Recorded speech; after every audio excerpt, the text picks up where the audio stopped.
Hi, in today's video we're going to see about the chapter 6, diseases of the nervous system.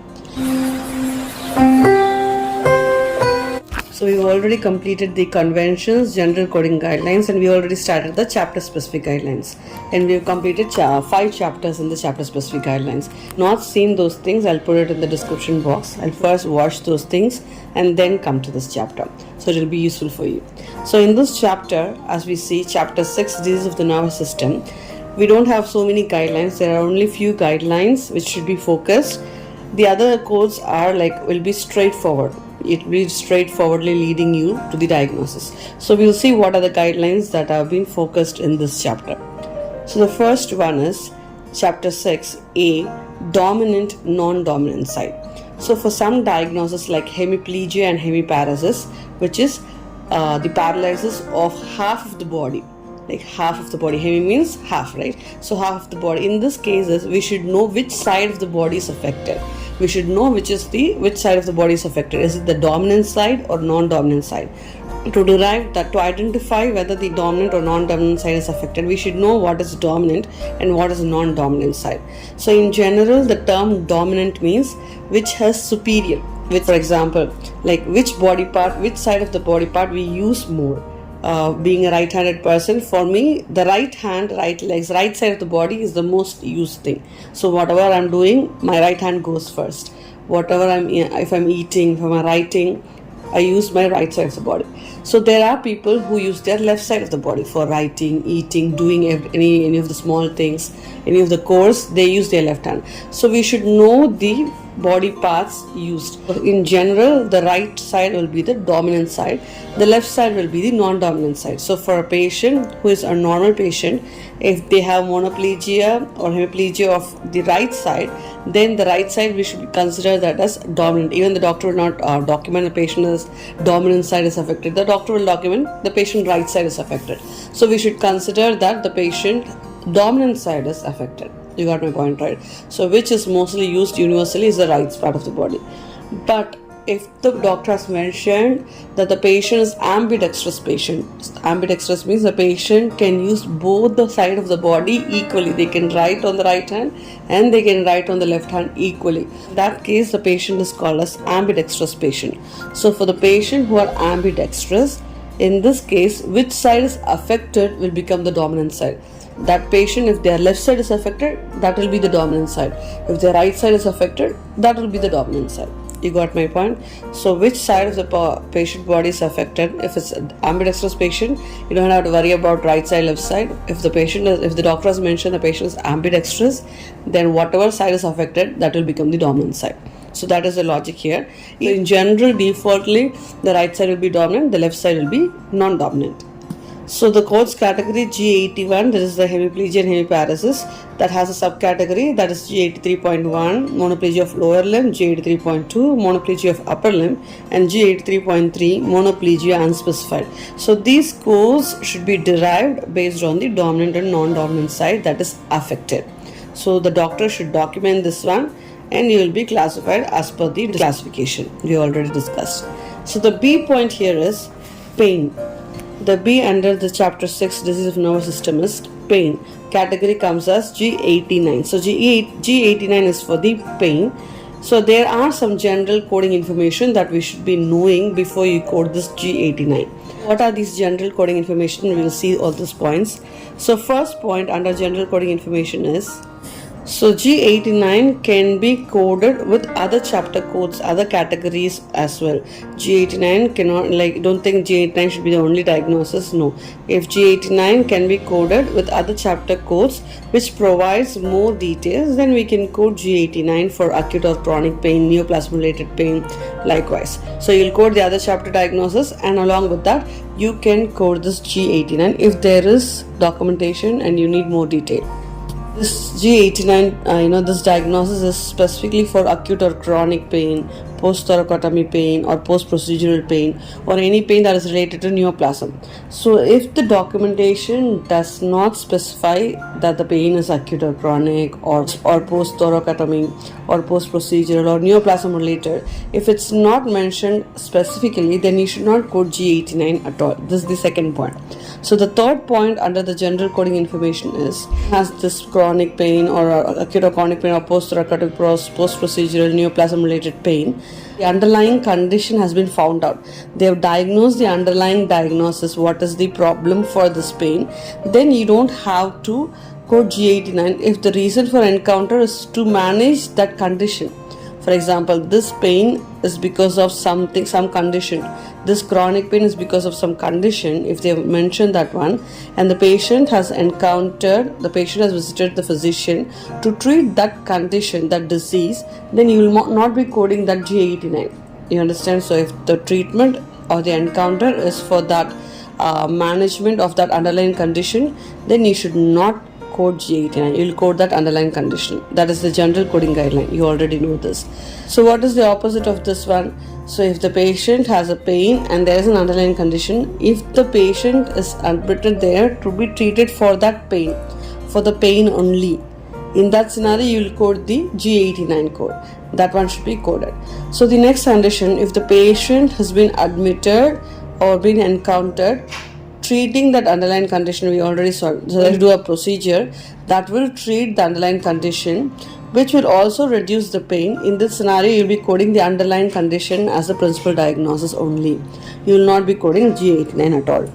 So this is about the general coding information. We saw what is G89 and when to code G89 when there is mention of the acute or chronic pain and neoplasm related pain, thoracotomy pain, post-procedural pain, like these kind of pains I mentioned, then you will code G89. If these are not mentioned, you will not code G89. So the first 2 points are this one. And the next point is, we saw like G89 can be coded with other chapter codes, other diagnostics, other category and chapter codes in the ICD-10-CM. They can be coded with them together. Next, if the code category G89, if there is an underlying condition that has been known, then we should code that underlying condition only. And if the patient is going for the treatment for the pain control management, then you will code G89. Otherwise, you will not code G89. The last thing that we saw is when the admission of the encounter is for a procedure that is aimed to treat the underlying condition. They are doing a procedure that is to treat the condition, not the pain. To treat the condition, then we'll be coding only the condition, not G89. So this is the normal general coding information to code this pain category G89. So under this we have the first one, A, category G89 codes as principal or first listed diagnosis. In this we will see when we can code this as principal, G89 as principal or first listed diagnosis, and when you should not code. So the first one is if the patient is going to control the pain. So the encounter is for pain control or pain management. That is the reason for the visit. Like for example, they have given an example in ICD-10-CM. Like a patient is with the patient with displaced intervertebral disc impingement and severe back pain. They go for steroid injection in the spinal canal, right? So this is to reduce the pain. So in this scenario, you will be coding G89 as the principal diagnosis, because the treatment is for the pain, not for that condition. You'll code G89 as the principal diagnosis, followed by the underlying condition. What is the reason? Which condition caused this pain, if it is documented. In some cases, if the reason for pain documentation is not there, you don't have to code the additional diagnosis. But if there is a diagnosis, underlying condition diagnosis there, for example, there is intervertebral fracture, then you'll be coding that as additional diagnosis. So G89 should be the principal diagnosis and the underlying condition will be the additional diagnosis. So likewise, the second point states the patient is admitted for the insertion of a neurostimulator. So they are planning to insert a neurostimulator which is for pain control only. So if they are planning to insert a neurostimulator and that is the reason for admission, you will code G89 series code for this principal diagnosis, because the admission is for the pain control. Like we saw before, admission is for the pain control. But the same scenario, when the patient has been admitted for the underlying condition, they plan to do a procedure for that underlying condition. That is why the patient has been admitted. But during the admission state, during the patient has been encountered for that underlying condition, if the doctor is doing the pain control also, in this case you will be coding the principal diagnosis as the underlying condition should be the principal diagnosis, and then pain should be coded as secondary diagnosis, because the admission is not for pain. The admission is for the underlying condition, but later they are doing the procedure for the pain control also. So always think about the admission, why the patient is admitted. The reason is for pain control, then the pain control should be the first diagnosis.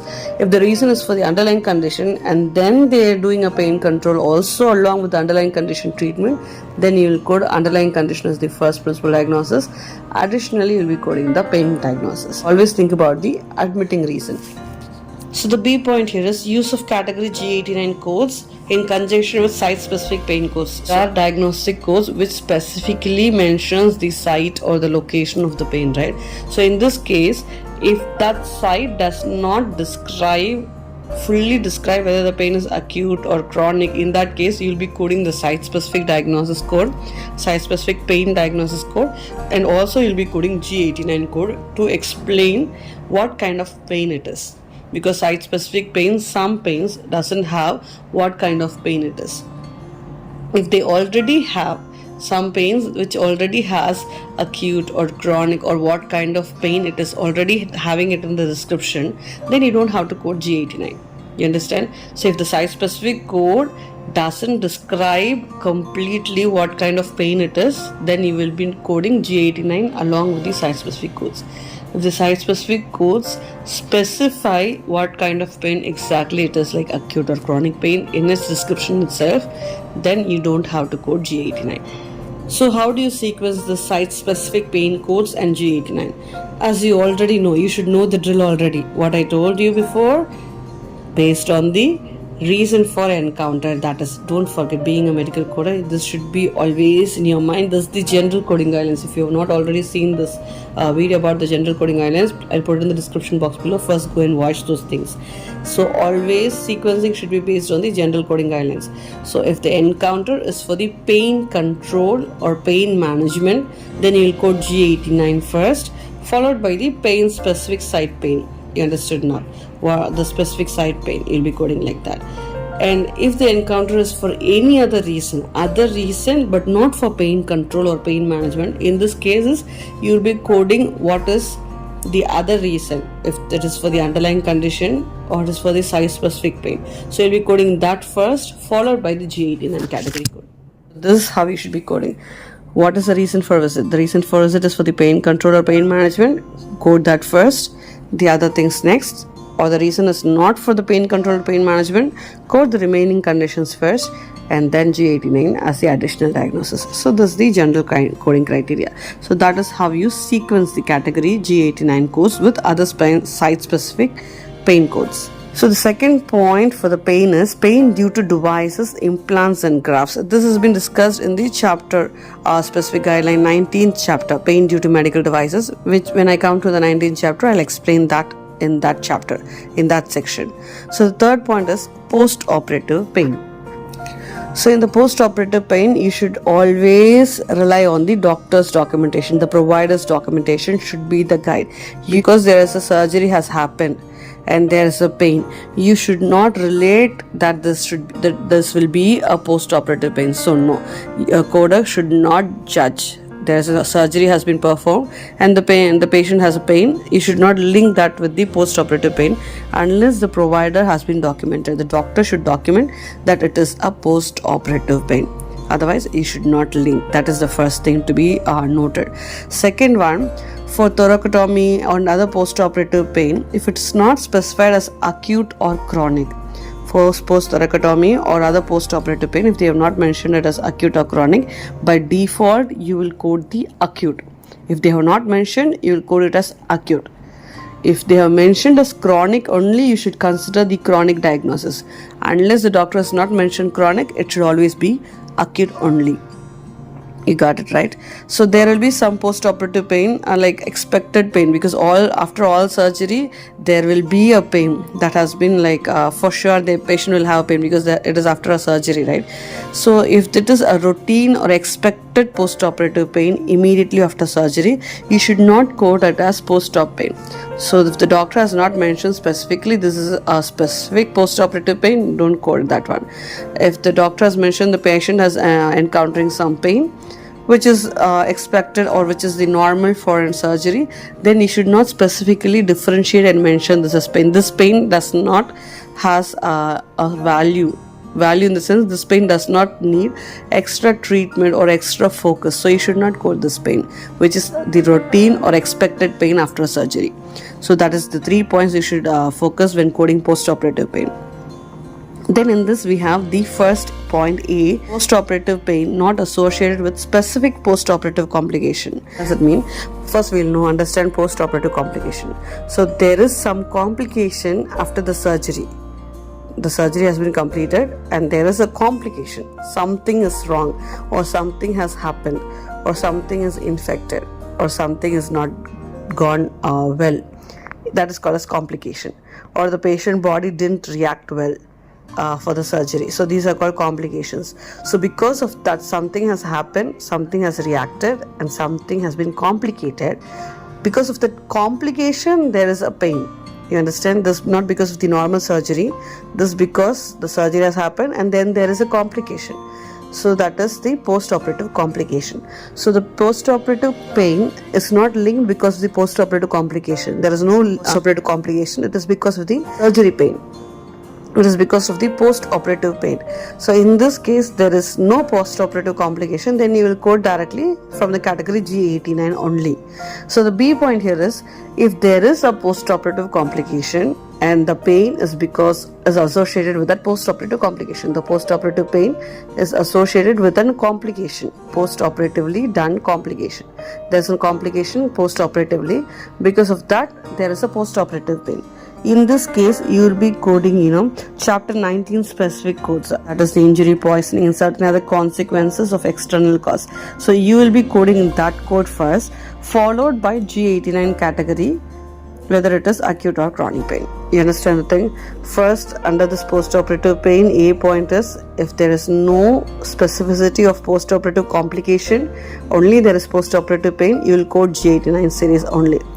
Second point is, there is a post-operative complication specifically mentioned. Because of that, there is a post-operative pain. In this case, you will code that complication first, followed by G89 series, which is the post-operative pain. Simple as that. Fourth point here is chronic pain. So the chronic pain is categorized under the subcategory G89.2. There is no time frame, like we cannot say like after 6 months, after 10 months, 12 months, the pain will be chronic. No, there is no time frame as long as the doctor is documenting. So if the doctor is documenting it as chronic pain, then it is chronic pain. Don't think about the time frame. Don't think about how many days has happened after surgery, how many days has crossed. All those things you should not think and worry about that. If the doctor has documented as chronic pain, then it is chronic pain. So there is no classification or time frame definition for chronic pain. So the fifth point here is neoplasm related pain. So if the patient has a pain which has been related to neoplasm, this code is G89.3, which is the neoplasm related pain. So this code is assigned whether the pain is acute or chronic. So irrespective whether the pain is acute or chronic, if the documentation stays acute or chronic, don't worry. Only one diagnosis, that is G89.3, should be assigned for the pain that is related to any cancer, primary or secondary malignancy, tumor, anything related to neoplasm. So when we will be coding this as first diagnosis, principal diagnosis, yes, you already know the drill now. When the treatment is for the pain, reason for encounter, or the admission is for the pain control or management, then you will be coding that G89.3 first, then you will be additionally coding the neoplasm. You understand? So the reason for admission and encounter is for the management of neoplasm, that is the cancer, tumor or neoplasm malignancy. Then you will be coding the neoplasm first. Additional diagnosis should be G89.3. That's it. Simple as this. So know the general coding guidelines, then you can code everything. So we have the last one under this chapter, 6th, chronic pain syndrome. You should not confuse, there are two pain syndromes. One is central pain syndrome, which is G89.0, and there is another one, chronic pain syndrome, which is G89.4. So chronic pain is different and central pain is different. We coded based only on the doctor's documentation. If the doctor has mentioned a central pain syndrome, go for G89.0. If the doctor has mentioned chronic pain syndrome, go for G89.4. What if the doctor has mentioned only pain syndrome? What you will do? You should query the doctor. That's it. Simple as that. You should not conclude, you should not consider it as central pain, or you should not consider that as chronic pain. You should query the doctor if there is no clarity. So always remember, being a coder, if there is no clarity in the documentation, there is no clarity to get a code or diagnosis, you should always query the provider, the doctor, the physician, or whoever has performed that procedure. You understand, right? So that is the proper coding guidelines. So we have covered in this chapter 6 guidelines, the dominant, non-dominant side, the pain category. I believe it's clear for all of you. The doubts in this chapter 6, disease of the nervous system, G00 to G99 series, all your doubts in the comment section below, or you can email me as well, and I'll try to answer your queries maximum at the earliest. If you find this video to be useful, please hit the like button, and if you're not subscribed yet, please subscribe and hit the notification icon so you'll not miss any of my coding guidelines and coding related videos. This is Ray Johnson, your medical coding guide.